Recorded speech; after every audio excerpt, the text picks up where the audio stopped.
बच्चों आज हम करेंगे एक्सरसाइज 4.3 का question number 4।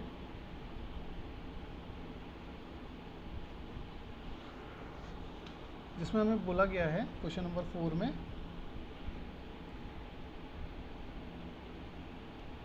The sum of the reciprocal of Rahman's age 3 years ago and 5 years from now is 1/3।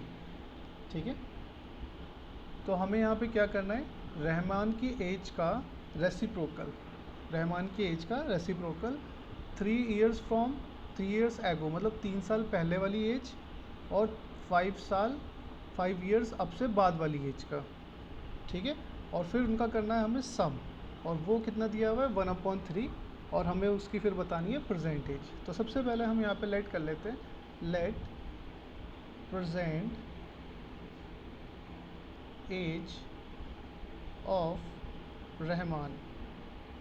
तो रहमान की प्रेजेंट एज हमने लेट कर ली यहाँ पर x, तो हिज एज 3 years एगो मतलब 3 साल पहले उसकी एज क्या हो जाएगी, तो x - 3 years है ना। जैसे अभी प्रेजेंट है x, तो 3 साल पहले कितनी हो जाएगी x - 3, और अब से 3 साल बाद, अब से 5 years एगो मतलब 5 साल बाद his age 5 years from now, अब से 5 साल बाद कितनी हो जाएगी x + 5। और फिर बोला है इनके रेसिप्रोकल, रेसिप्रोकल मतलब होता है बेटा उल्टा, मतलब उल्टा मतलब जैसे मैंने बोला 5/4 का रेसिप्रोकल, तो इसका रेसिप्रोकल होगा बेटा न्यूमरेटर तो चला जाएगा डिनोमिनेटर की जगह एंड डिनोमिनेटर आ जाता है न्यूमरेटर की जगह। तो अगर हमारे पास जैसे सपोज x - 3 लिखा है, तो इसके रेसिप्रोकल करने के लिए हम लोग क्या करेंगे, इसके अपॉन में 1 लेट कर लेंगे, है ना। तो जैसे किसी के भी डिनोमिनेटर में हमें कोई वैल्यू नहीं दी होती, तो अंडरस्टूड होता है उसके डिनोमिनेटर में 1 है। तो रेसिप्रोकल करने के लिए हम लोग क्या करेंगे, जो डिनोमिनेटर है वो न्यूमरेटर की जगह एंड जो न्यूमरेटर है वो डिनोमिनेटर की जगह, तो आ जाएगा हमारे पास 1/x - 3। और फिलहाल हमें बोला गया है इसमें प्लस करना है किसको, x + 5 के रेसिप्रोकल को।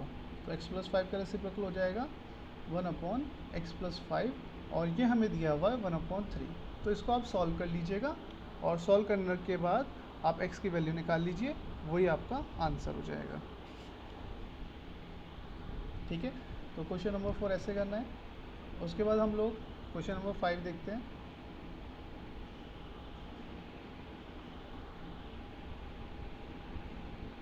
क्वेश्चन नंबर 5 में हमें बोला गया है इन ए क्लास टेस्ट, एक क्लास टेस्ट में the sum of Shefali's marks in mathematics and English is 30। तो एक क्लास टेस्ट में सिफाली के मैथमेटिक्स और इंग्लिश में जितने भी मार्क्स हैं वो मिला के 30 हैं। He got 2 more marks in mathematics and 3 marks in less in English. तो उसके मतलब अगर मैथमेटिक्स में 2 मार्क्स और आ जाते ज़्यादा और इंग्लिश में 3 मार्क्स कम आते, तो उन दोनों का जो प्रोडक्ट है वुड हैव बीन 210। तो उन दोनों की जो प्रोडक्ट है मल्टीप्लाई 210 हो जाती। Find her marks in 2 subject, तो उसके मार्क्स बताने 2 सब्जेक्ट में। तो मैं इसको बहुत ही सिंपल तरीके से कराऊँ, तो मतलब जैसे लाइक हमको दिया हुआ है उन दोनों के मार्क्स का सम, तो ये हमने ले लिया, लेट करा, ये मैथ्स में x मार्क्स आए थे, इंग्लिश में y मार्क्स आए थे, तो इन दोनों का जो सम हो गया वो हो गया हमारा 30। ठीक है, उसके बाद बोला है कि अगर मैथ्स में 2 मार्क्स और ज़्यादा हो जाए और इंग्लिश में 3 मार्क्स कम हो जाए, है ना, इंग्लिश में 3 मार्क्स क्या हो जाए, कम हो जाए, तो इन दोनों की जो प्रोडक्ट है मल्टीप्लाई है वो 210 होगी। तो हमें ये मार्क्स बताने हैं। तो बेटा यहाँ से बहुत सिंपल सा है, किसी भी एक की वैल्यू निकाल दो इक्वेशन 1 से, लाइक जैसे मैं x की निकाल देता हूँ, तो x = हो जाएगा 30 - y। आप इसको इसमें रख दीजिए x की जगह पर 30 - y + 2। ठीक है, और ये हो गया हमारा y - 3। तो यहाँ से इसे सॉल्व करने के बाद आप y की वैल्यू निकाल लीजिए, और जैसी y की वैल्यू निकल गई उसको आप यहाँ पे रखोगे तो x की वैल्यू भी निकल जाएगी। तो आपको मैथ्स के मार्क्स और इंग्लिश के मार्क्स दोनों पता चल जाएंगे। यहाँ पर आ जाएगा 32 - y और y - 3 = 210। उसके बाद अंदर इंटू कर दीजिए, 32 × y 32y - 96, है ना। पहले इसमें पहले इसकी y में इंटू होगी, फिर 3 में इंटू, फिर ऐसे यहाँ से y की minus y plus y minus y square minus minus plus का 3y इक्वल्स टू 210। फिर हम लोग क्या करेंगे, y वाले एक साथ कर देंगे, जैसे 32y और यहाँ पे 3y, तो ये हो गया हमारा 35y minus 96 minus y square, इसको भी उठा के लिए आता है 210 को भी लेफ़्ट में, तो यहाँ से वाई स्क्वायर माइनस का आगे, फिर प्लस का 35y एंड माइनस माइनस हो जाएगा प्लस, ये हो गया हमारा 6 एंड 30, तो 306 माइनस का। और मैंने आपको बताया था कि वाई स्क्वायर का बेटा कोफिशिएंट कभी भी माइनस में नहीं होना चाहिए, इसको प्लस करने के लिए हम पूरी इक्वेशन में माइनस से इंटू करेंगे, है ना। वो आप चाहे तो लिखो या आप खुद से अपने दिमाग में कर दो, आपकी मर्जी है।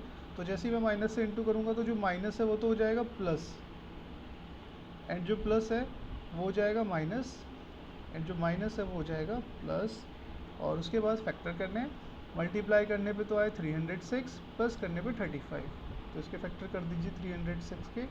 2 से हमने किया 2 1 ज़ा 2, 2 5 ज़ा 2 3 ज़ा, फिर 3 से कर दिया 3 5 ज़ा 3 1 ज़ा, फिर 51 17 के डेल में आता है 17 3 ज़ा एंड 3 ज़ा। तो हम लोगों के पास फैक्टर आ चुके हैं, देखते एक बार इसको करके, है ना। 3 2 ज़ा 6, 6 3 ज़ा 18, है ना। 18 प्लस 17 एक बार मैं देखता हूँ कितना होगा, 35, 18 प्लस 17 35 हो जाएगा, और 18 इंटू 17 306, तो इसके फैक्टर हो गए 18 प्लस 17, तो आप 35 की जगह 18 प्लस 17 रख दीजिए और सॉल्व करके y की वैल्यू निकाल लीजिए। उसके बाद फर्स्ट वाली इक्वेशन में पुट करके x की वैल्यू आ जाएगी। फर्स्ट वाली इक्वेशन ये आपके सामने लिखी हुई है यहाँ पर, ठीक है। चलिए इसके बाद हम देखते हैं question number 6।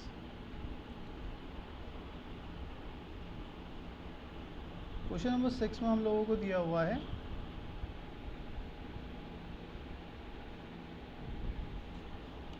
The diagonal of a rectangular field is 60 metre more than the shorter side, if the longer side is 20 more than the shorter side, find the sides of the field. ठीक है, चलो इसको हम diagram से समझते हैं। Diagram से बहुत अच्छे से आपको ये समझ आ जाएगा। जैसे ये डायग्राम है हमारे पास, एक रेक्टेंगुलर फील्ड है ये हमारा, ठीक है। इसका हमें डायगोनल दिया हुआ है 60 मोर देन द शॉर्टर साइड। चलो तो पहले डायगोनल ड्रॉ कर लेते हैं हम लोग।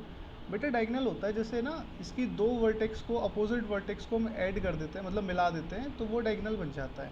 जैसे ये अपोजिट वर्टेक्स क्या होती है, वर्टेक्स हम बात करें तो जहाँ पर दो साइडें आके मिलती है, जैसे ये वाली साइड और ये वाली साइड आके मिल रही है यहाँ पे, तो इसको वर्टेक्स बोलेंगे। एंड जैसे ये वाली साइड और ये वाली साइड आके मिल रही है यहाँ पर, ये भी वर्टेक्स, ये भी वर्टेक्स, ये भी वर्टेक्स। तो एक किसी भी क्वाड्रिलेटर में 4 वर्टेक्स होती है। क्वाड्रिलेटर मतलब 4 साइड वाली फिगर, एक closed figure which is made up of 4 sides या 4 लाइन सेगमेंट्स, ठीक है। तो 4 लाइन सेगमेंट से जो भी मिलके फिगर बनती है क्लोज्ड फिगर, वो क्वाड्रिलेटर होती है। और हर एक क्वाड्रिलेटर में 4 वर्टेक्स होते हैं। तो हम जब अपोजिट वर्टेक्स को मिला देते हैं तो जो लाइन बनती है ना, उसको हम डायगोनल बोलते हैं, ठीक है। अपोजिट वर्टेक्स को मिलाने पे जो लाइन बनती है उसको हम डायगोनल बोलते हैं। और जैसे कि ये रेक्टेंगल है, तो रेक्टेंगल की प्रॉपर्टी भी आपको मैं बता दूं, इसका हर एक एंगल 90 डिग्री होता है। जैसे ये एंगल भी 90 डिग्री, ये भी 90, हर एक एंगल। और इसके डायगोनल भी इक्वल होता है, मतलब अगर मैं इधर वाला डायगोनल बनाऊं वो भी इक्वल होगा। तो आपको कंफ्यूज होने की ज़रूरत नहीं है कि सर हम डायगोनल कौन सा बनाएं। तो आप कोई भी डायगोनल बना दो बेटा, डायगोनल इसके इक्वल ही होते हैं, ठीक है। तो अभी हम बात कर रहे थे इसमें, तो इसमें बोला गया है the diagonal of the rectangular field is 60 more than the shorter side. तो हमने मान लिया, लेट किया इसमें साइड, ये हमने लेंथ मान ली और ये ब्रेथ मान ली। तो आप यहाँ पे देख पा रहे होंगे कि जो ब्रेथ है ये शॉर्टर साइड है, छोटी वाली साइड है। तो जो डायगोनल है वो छोटी वाली साइड से कितना ज़्यादा है, 60 ज़्यादा है। तो डायगोनल हो गया b + 60, है ना, छोटी वाली साइड से 60 ज़्यादा है। And if the longer side is 30 more than the shorter side, मतलब ये कह सकते हैं हम, जो लॉन्गर साइड है ना l, वो छोटी वाली साइड से 30 ज़्यादा है ना, 30 ज़्यादा है। मतलब छोटी वाली साइड से l की वैल्यू क्या हो जाएगी, छोटी वाली साइड से 30 ज़्यादा। तो find the sides of the field, तो इसकी साइड्स हमसे पूछी गई है। तो आपको मैंने स्टार्टिंग में बता दिया था इसका हर एक एंगल 90 डिग्री होता है। तो आप यहाँ पे देख पाएंगे कि ये एक राइट एंगल ट्रायंगल बन गया, ये यहाँ से लेके यहाँ तक और यहाँ से लेके यहाँ तक। इसको अगर मैं ऐसे आपको हाईलाइट करके दिखाऊं तो आप देख पाओगे कि एक राइट एंगल ट्रायंगल की फिगर बन रही है बेटा ये। तो राइट एंगल ट्रायंगल में अगर कोई भी साइड्स हमें दी होती है तो उनके बीच में एक रिलेशन होता है, वो रिलेशन आता है पाइथागोरस थ्योरम से, और पाइथागोरस थ्योरम केवल राइट एंगल ट्रायंगल में ही लगती है। तो यहाँ पर हम देख पाएंगे पाइथागोरस थ्योरम से, by Pythagoras theorem only made for right angle triangle. और इसका काम बस केवल एक ही होता है कि ये साइड्स के बीच में रिलेशन बना देती है। कैसे बनाती है? देखो 90 की जो सामने वाली साइड है, 90 के सामने वाली साइड ये, 90 के सामने की तरफ ये वाली साइड, इसको बोलते हैं हम हाइपोटेनियस। ठीक है, 90 के सामने वाली साइड को बोलते हैं हम हाइपोटेनियस। तो पाइथागोरस थ्योरम ये कहती है, अब इसको बाकी में बता देता हूँ, इसको बेस भी बोल सकते हैं और इसको हाइट भी बोल सकते हैं, वो आपकी मर्जी है, किसी को भी बोल दो। बेस और हाइट ये इंटरचेंज हो जाती है, क्योंकि बेटा जैसे ये फिगर अभी देख पा रहे होंगे तो आप, ये ऐसे नीचे पे टिकी हुई है तो मतलब ये बेस है। बट अगर मैं इसको थोड़ा सा रोटेट कर दूँ, है ना, और सीधी खड़ी कर दूँ, मतलब ऐसे करके खड़ी कर दूँ, तो ये वाला बेस बन जाएगा। तो इसका बेस और हाइट जो है वो कोई भी हो सकती है, वो इंटरचेंज हो सकती है। ठीक है, तो उसमें कंफ्यूज होने की ज़रूरत नहीं है कि सर हाइट किसको लें और बेस किसको लें, वो आप किसी को भी ले लीजिए। तो पाइथागोरस थ्योरम कहती है कि हाइपोटेनियस का square base square plus height square के इक्वल होता है। ठीक है, मतलब हाइपोटेनियस जो है उसका अगर मैं स्क्वायर करूँ तो जो बेस का स्क्वायर और हाइट का स्क्वायर का सम होगा वो उसके इक्वल आएगा। तो हाइपोटेनियस थी हमारी b+60 का स्क्वायर, है ना, और बेस है हमारा वो है b+30। आप देख पा रहे होंगे l की वैल्यू b+30 है, तो इसका स्क्वायर, और हाइट है हमारी b। तो अब इनका स्क्वायर करके सॉल्व कर दीजिए और आपके पास एक इक्वेशन आ जाएगी b की फॉर्म में, और उसे सॉल्व करके आप b की वैल्यू निकाल लीजिए। जैसे b की वैल्यू आएगी तो आप बेस भी निकाल सकते हो, हाइट भी निकाल सकते हो, और हाइपोटेनियस भी निकाल सकते हो। वैसे तो इसने हमसे बेस और यही पूछा है, find the sides of the field. तो साइड्स मतलब उसका बेस और हाइट ही पूछा है, लेंथ और ब्रेथ। तो इसे आप सॉल्व कर लीजिएगा। यहाँ पे a+b का होल स्क्वायर का फॉर्मूला खुल जाएगा। सबको पता है a+b का होल स्क्वायर क्या होता है, a² + b² + 2ab। तो आप यहाँ पे फॉर्मूला खोल दीजिए दोनों जगह, और फिर जो भी कट रहा है उसे काटिए, जो ऐड हो रहा है ऐड कर दीजिए, एंड बाद में फैक्टराइज करके आंसर निकाल दीजिए। तो क्वेश्चन नंबर 6 बिल्कुल ऐसा ही होना है। Now question number 7। ठीक है, 6 आपने नोट डाउन कर लिया होगा। उसके बाद देखिए क्वेश्चन नंबर 7। क्वेश्चन नंबर 7 ने बोला the difference of squares of 2 numbers is 180। दो नंबर्स का स्क्वायर का डिफरेंस जो है 180 है। The squares of smaller number is 8 times the larger number. The square of smaller number, जो छोटे नंबर का जो स्क्वायर है वो लार्जर नंबर से 8 टाइम है। ठीक है, फाइंड द 2 नंबर्स। तो वो 2 नंबर हमें बताने हैं। ठीक है, चलो सबसे पहले तो हम लेट कर लेते हैं, लेट लार्जर नंबर। यहाँ पे हमने लेट करा, लेट लार्जर नंबर। अब पता है आपको हमें यहाँ पे लेट क्या करना है, आप इसको चाहे तो 2 वेरिएबल में भी बना सकते हो इक्वेशन को, या सिंगल वेरिएबल भी बना सकते हो। सिंगल वेरिएबल बनाने में इक्वेशन बहुत ज़्यादा इजी हो जाती है, 2 वेरिएबल बनाने में भी इजी होती है, बट थोड़ा सा टाइम लगता है। तो आप इसको सिंगल वेरिएबल में बनाने के लिए क्या करोगे, आप देखिए दोनों नंबर्स के बीच में कहाँ पर हमें रिलेशन दिया हुआ है। तो आप पढ़ पाओगे यहाँ पे सेकंड स्टेटमेंट में, the square of the smaller number is 8 times the larger number. मतलब जो स्मॉलर नंबर है उसका स्क्वायर लार्जर नंबर का 8 टाइम है। तो अगर हमें कैसे भी लार्जर नंबर पता चल जाए तो ऑब्वियस सी बात है उसका 8 टाइम करके हम स्क्वायर छोटे नंबर का स्क्वायर बता सकते हैं। तो हम बिल्कुल यहाँ पे यही करेंगे। लार्जर नंबर हमने लेट किया, लेट लार्जर नंबर, वो हमने x लेट कर लिया। तो स्मॉलर नंबर क्या हो जाएगा, स्मॉलर नंबर स्मॉलर नंबर का स्क्वायर वो लार्जर नंबर का 8 टाइम्स, है ना। स्मॉलर नंबर का स्क्वायर लार्जर नंबर का 8 टाइम्स, सेकेंड वाले स्टेटमेंट में बहुत क्लियरली दिया हुआ है। अब हम लोगों को क्या बोला गया है फर्स्ट स्टेटमेंट में कि दोनों के स्क्वायर का डिफरेंस किस किस के, लार्जर नंबर का स्क्वायर माइनस स्मॉलर नंबर का स्क्वायर, और इन दोनों का जो डिफरेंस है वो हम लोगों का कितना है 180। बेटा डिफरेंस में ना हमेशा लार्जर नंबर को आगे लिखते हैं, तो इसलिए मैंने लार्जर नंबर को आगे लिखा है। और स्मॉलर नंबर को बाद में लिखा है। डिफरेंस में हमेशा ऐसे ही किया जाता है, डिफरेंस में आपको बोलेगा नहीं लार्जर को पहले लिखो स्मॉलर को पहले लिखो। ये कॉमन सेंस होती है कि हम जब भी डिफरेंस करते हैं तो लार्जेस्ट में से स्मॉलर ही माइनस करते हैं। तो लार्जर नंबर का स्क्वायर में से स्मॉलर नंबर का स्क्वायर जो किया हमने वो 180 है, और लार्जर हमारे पास x था, x का स्क्वायर, एंड स्मॉलर ये रहा स्मॉलर नंबर का स्क्वायर है ना, ये रहा smaller square equals to 8x। ठीक है, और इसको भी मैं लेफ्ट में ले आता हूँ है ना, 180 अकेला क्या करेगा बेचारा राइट में। तो आप यहाँ पे देख पा रहे हो एक कौन सी इक्वेशन बन गई, क्वाड्रेटिक इक्वेशन बन गई, और इसको आप बहुत इजीली सॉल्व भी कर सकते हो और x की वैल्यू निकाल सकते हो। ठीक है, तो ये हमारा बहुत ही सिंपल सा क्वेश्चन था, लैंग्वेज थोड़ी सी हार्ड थी बट क्वेश्चन बहुत ही सिंपल था। तो इसके बाद आप देखिएगा, ठीक है, जो बच्चा लिख नहीं पा रहा, जैसे निकिता के हाथ में पेन है, तो बेटा आप प्रॉपर ना स्क्रीनशॉट लेते रहिए। ठीक है बेटा, और जब हाथ ठीक हो जाए फिर आप लिख लीजिए। Now question number 8। Question number 8 देखिए, आप बोला a train travels 360 kilometre at a uniform speed. एक ट्रेन जो है वो कितने डिस्टेंस कवर करती है, डिस्टेंस कवर करती है वो 360 kilometre with A uniform speed. Uniform मतलब होता है बेटा एक जैसी स्पीड से, तो मतलब स्पीड में कोई भी वेरिएशन नहीं आएगा। जैसे 60 किलोमीटर से चल रही पर आवर की स्पीड से चल रही है तो 60 किलोमीटर पर आवर की स्पीड से ही चलेगी।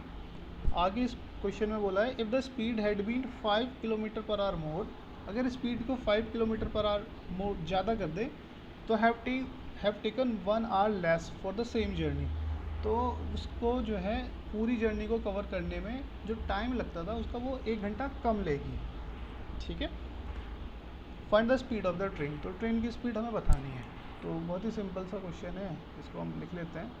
तो स्पीड हमने यहाँ पे लेट कर लिया, लेट स्पीड ऑफ ट्रेन वो हमने लेट कर लिया x है।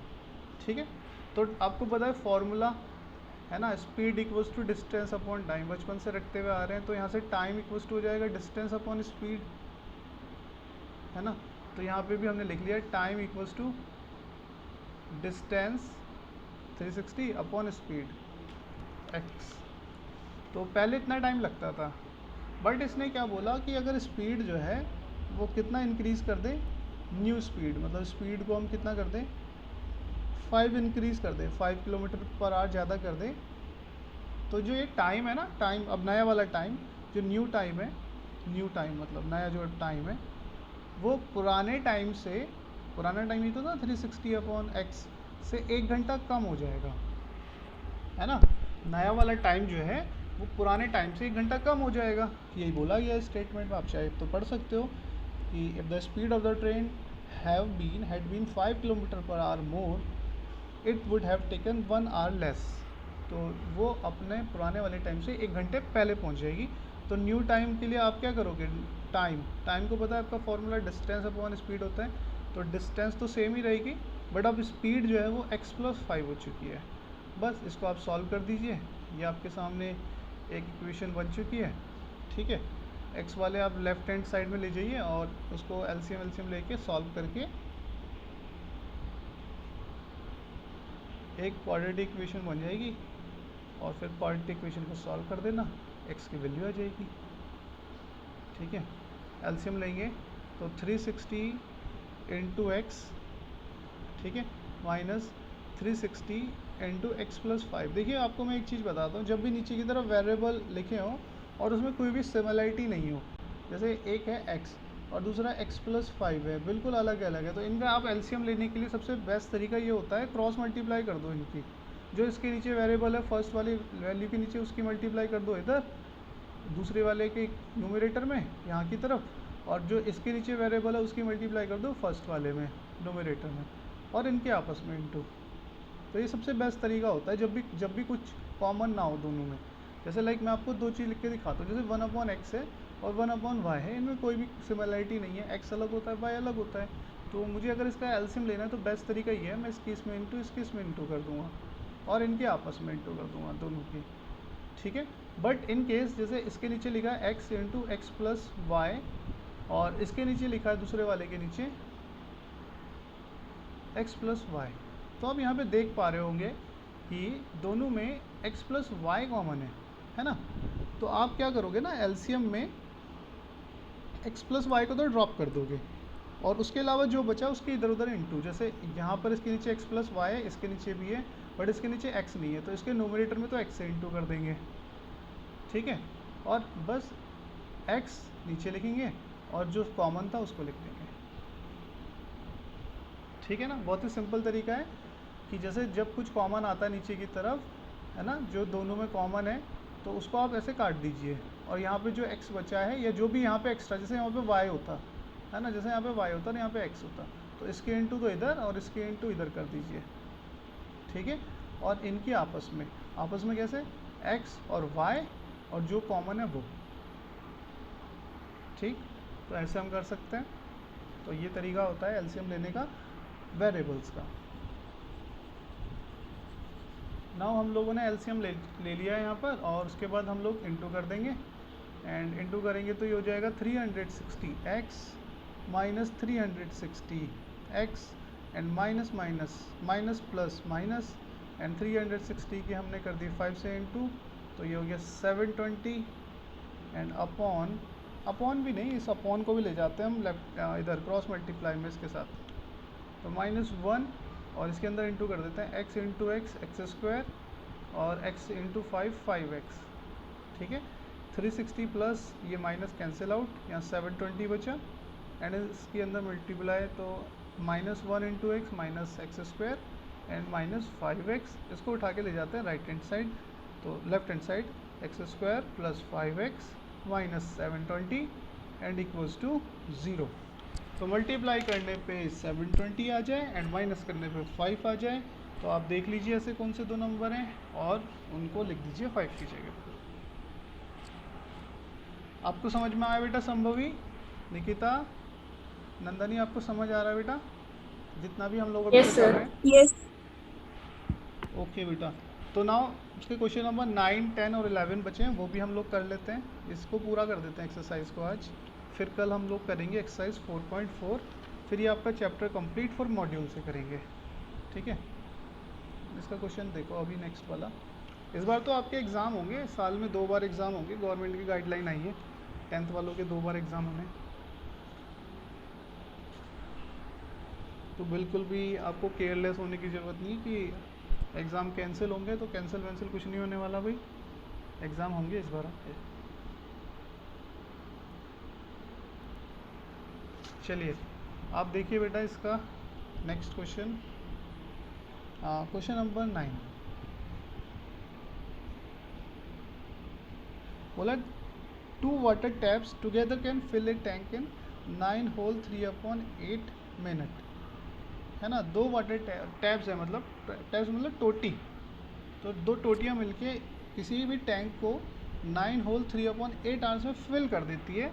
The tap of a larger diameter, मतलब जो बड़ी वाली टैप है, मोटी वाली टोटी है, लार्जर डायमीटर मतलब क्या होगा बेटा, जैसे आप देख पा रहे होंगे एक ऐसे टैप होती है ना, ऐसे टैप है अगर कोई, तो ये उसका अगर नीचे की तरफ का वो सेक्शन है जहाँ से पानी गिरता है, तो अगर मैं इस सेक्शन का डायमीटर इंक्रीज़ कर दूँ, मतलब इस टोटी को नीचे की तरफ से ऐसे मोटा सा बना दूँ, ऐसे इंक्रीज़ कर दूँ, तो ऑब्वियसली बात है इसमें से ज़्यादा पानी गिरेगा, है ना।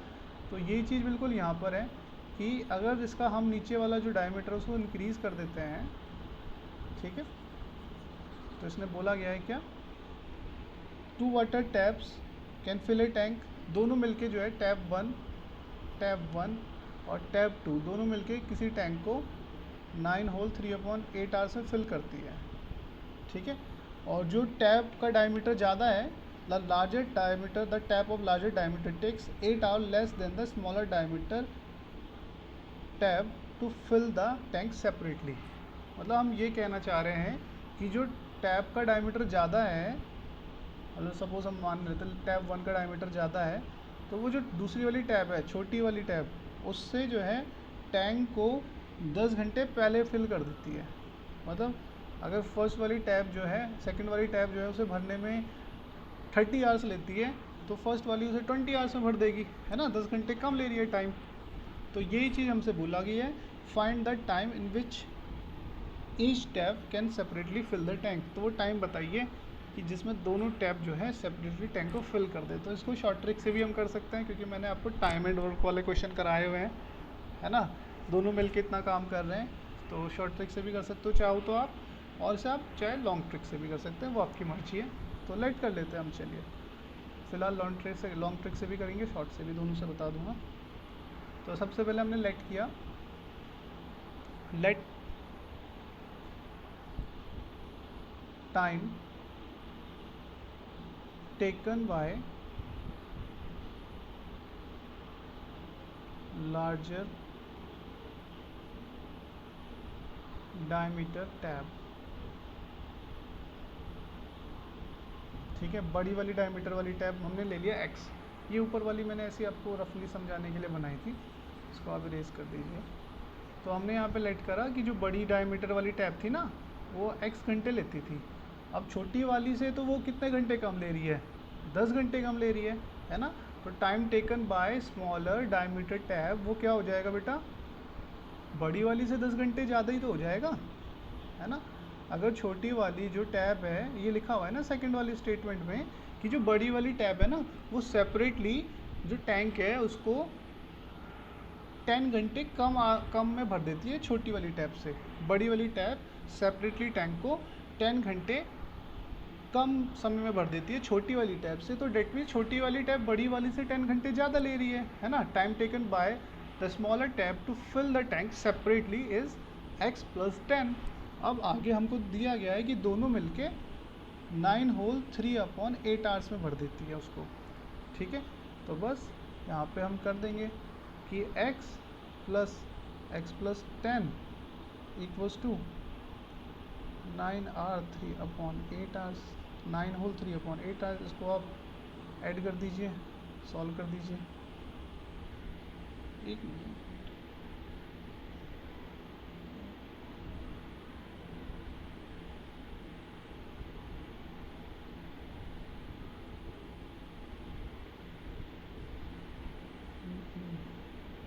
Find the time in which each tap can separately fill the tank. तो इसको हम वर्क निकालेंगे यहाँ पे। तो पहले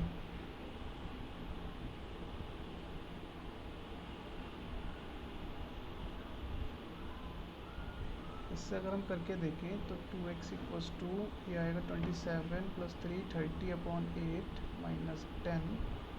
एक बार ऐसे करके देख लेते हैं। तो ये हो जाएगा माइनस का 50/8, गलत आएगा ना, तो यहाँ पे वर्क करके निकालना पड़ेगा। ठीक है,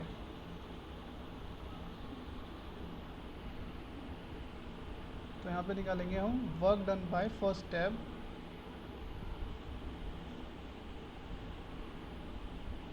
work done by larger tab, larger diameter tab.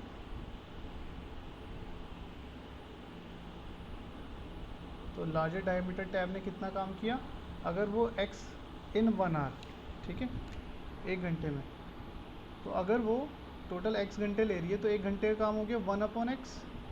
ऐसी work done bye smaller tab, तो छोटी वाली टैब जो है 1 घंटे में कितना काम कर देगी, अगर टोटल वो x + 10 घंटे ले रही है तो 1 घंटे का काम हो गया 1/x + 10। ठीक है, तो दोनों मिलके ये 1 घंटे में 1/x कर रही है और ये 1 घंटे में 1/x + 10 काम कर रही है। तो टोटल वर्क इन 1 आवर, तो 1 घंटे में दोनों ने मिलके कितना काम किया, 1/x + 1/x + 10। ठीक है, तो दोनों ने मिलके टोटल वर्क कर दिया 1 घंटे में, है ना। फर्स्ट वाली ने 1/x किया, सेकंड वाली ने भी कर दिया 1/x + 10। तो दोनों ने मिलके 1 घंटे में कर दिया, दोनों का काम ऐड कर देंगे। और 1 घंटे का काम निकालने के लिए हम लोग क्या करेंगे बेटा, जैसे दोनों मिलके जो है 9 घंटे में पूरा 9 होल 3/8 आवर्स में पूरा कर रही है, तो 1 आवर का वर्क कितना हो गया इनका, पहले से सॉल्व कर लिया हमने थोड़ा सा। इसे सॉल्व करने पाया 8 9 72, है ना, 72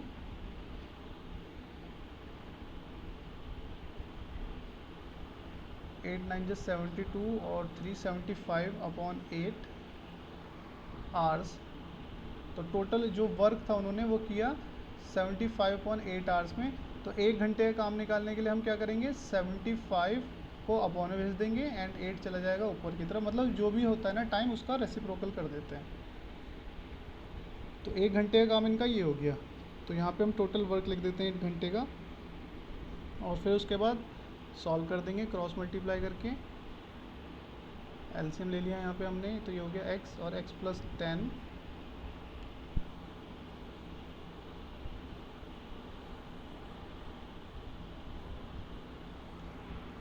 तो 8/75 और इधर हो जाएगा हमारा 2x प्लस 10 एंड नीचे हो गया x square plus 10। Cross multiply इसकी 8 में और इसकी इधर, तो 8x स्क्वायर प्लस 8 10 ज़ा 80, ऐसी 75 2 ज़ा 150x प्लस 75 10 ज़ा 750। इसको सॉल्व कर लीजिए आप, है ना, क्वाड्रेटिक इक्वेशन बनेगी। तो माइनस का 150 इसको भी इधर लिया है, तो ये हो गया 750 इधर प्लस का इधर आके माइनस, तो 750 में से 80 गया तो बच गया हमारा 670।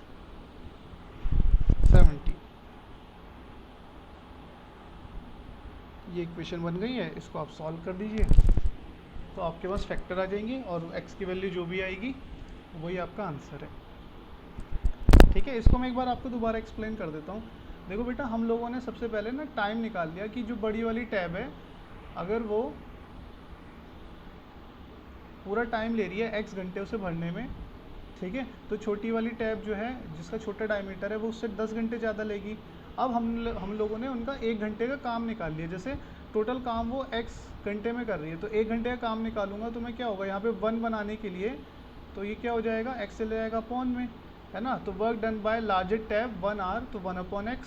और ऐसी स्मॉलर टैब जो है वो 1 घंटे में कितना काम करेगी, तो मुझे यहाँ पे 1 बनाना है, तो ये चला जाएगा अपॉन में, तो 1/x प्लस 10। ठीक है, तो दोनों मिलके वो 1 घंटे में इतना काम कर लेती हैं। तो 1 घंटे में इसका काम हो गया 1/x और छोटी वाले का हो गया 1/x प्लस 10। और दोनों मिलके 1 घंटे में कितना काम कर रही है, पहली लाइन में दिया हुआ था, दोनों मिलके अगर इतने घंटे में काम को ख़त्म कर दे रही है, मतलब वर्क को अगर वो इतने घंटे में ख़त्म कर दे रही है, तो 1 घंटे का वर्क निकालने के लिए ये हो गया 75/8 आवर्स में। तो 1 घंटे में कितना काम करेंगी, तो यहाँ पे मुझे अगर 1 बनाना है तो 8 चला जाएगा मल्टीप्लाई में, 75 चला जाएगा फ्रैक्शन में, डायमीटर इसमें डिनोमिनेटर में। तो 1 घंटे का काम हो गया इनका ये, और 1 घंटे का काम हम रख देंगे यहाँ पर। ठीक है, तो 1 घंटे का काम जो है वो है 8/75। इसको हमने सॉल्व करके x की वैल्यू निकाल लेनी है। निकिता, आपको समझ में आया बेटा? Yes sir. और नंदनी, संभवी? Yes sir. तो बस बेटा 2 क्वेश्चन और बचे हैं, ये आप कोशिश करिएगा खुद से करने की, अगर नहीं होगा